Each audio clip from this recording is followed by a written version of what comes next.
click the links to join channel, support channel. I do have one member. Very cool. I feel like an official YouTuber because I have one subscriber to the YouTube membership thing. Or the Odyssey, BitChute, Gab TV, Gab, Telegram, or check me out, subscribe to the other links. So kind of a quick video. Oh, and I'm going to Hot August Nights tomorrow for the week, so I will see some of you up there. So kind of a quick video. A bunch of corporations, including Disney, Sony, Comcast, signed letters supporting the Gay Marriage Act. So for this area of the internet, it involves the effect that this pop cultural juggernaut has. So this deals with the constitutional court, a return to a constitutional court that we're seeing now versus the activist court that we have seen up until now. The 1973 decision making this a federal issue, taken away from the states, was clearly an erroneous decision. And it's weird that they allowed it to continue for so long when it has no basis in law. It's like the further you get away from the Constitution, things get slippery in a country, and it's very much not a good sign to do things unofficially like that. So this kind of deals with a states' rights issue, which is the 10th Amendment, versus a federal issue, which I guess federal supremacy clause, but it also deals with concepts of substantive versus procedural areas of law, and the specific issues here are going to be the 5th, the 10th, and the 14th Amendment, and that's the legal issues, constitutional issues. But this is a clear issue of states' rights, and it's not a big deal to see people getting so triggered over this. Hollywood is U.S. out of my uterus. It's like, I saw that bumper sticker in California. It's like, you're in California. It's a states' rights issue. If you want to vote on it, you can vote on it in your state. Like, shouldn't the people be represented? No, leftists want central power because they're the subverters and the corruptors, and they know that if all they have to do is subvert the central authority, which is where, we want decentralized power. We want to return to the 50-state system, and you want to defund the police? Fine. Hey, we want to defund the police too. Let's go to elected sheriffs. Oh, yeah. You're not going to have a society without police, but you don't need police. For sure, you want to defund the police, the FBI, Homeland Security, and replace it with something different?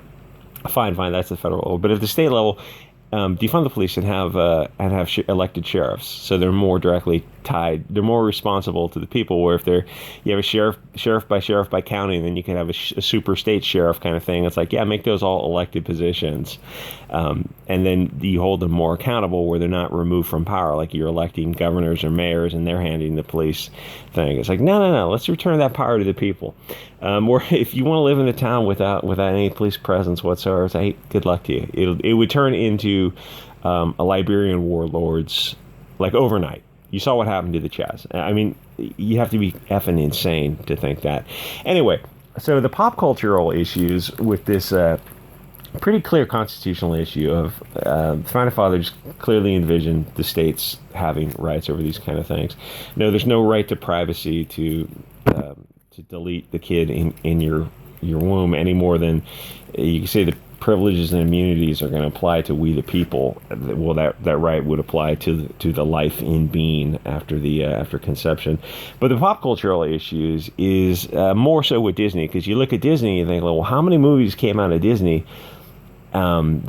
it's like Disney was responsible for 50% of the top movies before the Wu flu, at least. I don't know what happened now, but they're the huge, they are the big dog. Sony makes movies too. I think does Sony own Spider-Man? That branch. It's kind of weird that the Marvel movies are split up like that, or Marvel and DC too. But Disney is the big dog, and they're openly kind of taking off the mask and going yeah, we're a globalist New World Order tool of Marxist propaganda. I'm going to use this for the thumbnail. There's hundreds of companies that sign on here, and the other issue is what happens if a company didn't want to sign on? I don't know who's in charge of Disney now, Bob Iger or Chapek or whatever. What happens if they go yeah, we don't want to we don't want to sign this? Well, I think actually the thing I keep hearing with Disney is it's the board. And the woman who's the head of the board is the one who's pulling the strings, and she's super woke. I mean, you saw that interview with Disney where this woman is 40, and she's talking about her kids are yeah, my kids are, one's trans and one's otherkin and one's non-binary. It's it's kind of weird, one, that you're 40 and you've got kids and you're talking about kids. It's yeah, really old mom. Two, that you're talking about your kid's sexuality, on a Zoom call that is accessible to millions of people. Like, that is really freaking weird. That seems like people have lost this understanding of respect for boundaries that they used to have. Like, you don't need to talk about that. Anyway, so the people who are at Disney now are openly pushing this stuff. Like, maybe a couple of years ago, there's plausible deniability, but the mask is completely off, and you have to ask yourself, like, oh, you've got a family, or do you want to support this kind of stuff? Do you want to support Netflix, Amazon, all these HBOs, all this kind of woke stuff? And they're doing this, like Netflix cuties. Like, after that, like Netflix should have been dead to everybody. And Disney is doing this. Like, you saw that panda thing that came off. I think Black Pigeon on Odyssey did a live stream where he breaks down that panda movie, and it's sick. It's sick globalism. And so anyway, like, the stuff you're seeing at Disney now, well, for the stuff that the American audience is going to see, is going to be just pure, Frankfurt School, Saul Alinsky's Marxist brainwashing 101 stuff that destroys the sanctity of the family. Families can have different definitions. Yeah, but at some point, like, it's not politically correct to say that one family structure is better than... I'll say it. One family structure is definitely better than another family structure. But, you're going to have to say a lot of politically incorrect things and stop kowtowing to this political pressure, because otherwise you're putting things at parity that shouldn't be at parity. Different family structures are simply not as good as other family structures. Oh, well, you can't say that. It's like, you're going to have to say that. You're going to have to say all these uncomfortable truths. Like, what family structure has been around for...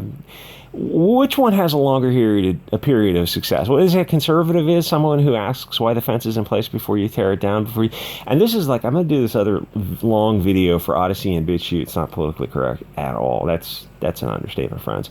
The concept of the found family, which is a Bolshevik tool of brainwashing that they've been using for the past 50 years in pop culture, where they do anything to get you away from your blood family, your blood tribe, your immediate family and your extended family, because strong families build strong neighborhoods, build strong countries, build strong nations. A nation is one people, which I know this sounds like really, really far right and nationalistic. And, like, believe me, if you told me 5 years ago I'd be talking about this, I just wouldn't have understood. But, when ordinary people are confronted with reality, they have to adjust. Even if you have to go in different directions you didn't think you'd go in, 10, 20 years ago. It's like, well, that's what a reasonable adult does. They adjust and they go in those weird directions. Anyway, this concept of the found family that they have been pushing, these Bolsheviks have been pushing for the past 50 years, is get away from your blood tribe and, rebel against the father, rebel against the patriarch, rebel against your family, go into feminism and dye your hair and be a trans BLT other can, reject your family and join up with this ragtag motley crew. And let me be careful here. That's not a stable structure. They would have you believe. Your blood tribe, your blood family is the only thing that matters. That is going to lead to a better scenario. And it's like they pull the wool over Americans' eyes for a long time, because America is a new country. It hasn't had time to establish roots, and they've kept people so off balance that they've fallen for this concept of this found family concept. But to go further into that is Odyssey and BitChute video, because it's like, to discuss these things, they're not politically correct. You have to name the players in the game, and that's not politically correct on mainstream social media. And thanks for the Odyssey subs. I broke 1,000 on Odyssey, and it's just been gaining. It's funny when, like, Odyssey and BitChute grow faster than YouTube. It's like, well, because you can speak the truth. I can speak my truth on those alternative social media platforms. And Odyssey's got live streaming, so that's the preferred platform going forward for a lot of us. Anyway, see you at Hot August Nights this upcoming week, and I'll see you guys all next episode.